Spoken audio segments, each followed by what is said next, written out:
And the simple formula is, अगर criminal को दौड़ाओगे तो कम से कम क्राइम कम करेगा। अगर वो बैठा हुआ है तो वो खुराफात सोचेगा ही।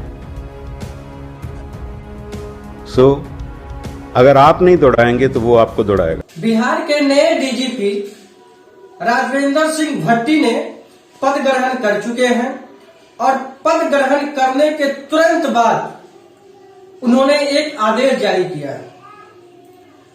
आदेश में सीधा कहते हुए नजर आ रहे हैं अपने पदाधिकारियों को, अगर क्रिमिनल को आप परेशान नहीं करिएगा तो क्रिमिनल आपको परेशान करेगा, क्योंकि जब वो खाली टाइम में बैठेंगे तो इसी तरह का वारदात करेंगे, और जब वो इस तरह का वारदात करेंगे तो आप परेशान होइएगा।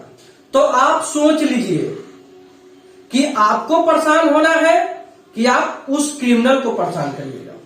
सीधे शब्दों में सभी अधिकारियों को राजवेंद्र सिंह भट्टी ने आदेश देते हुए खुली छूट के साथ उन्होंने कह डाला है कि जितने भी क्रिमिनल हैं उन्हें शांत से नहीं बैठने देना है। जैसे कि आप जानते भी हैं, बिहार के नए डीजीपी के रूप में बिहार में पद ग्रहण करते हुए उन्होंने फर्स्ट आदेश जो अपने अधिकारियों को दिए हैं, जैसे कि वो मैं आपको बता चुका हूं।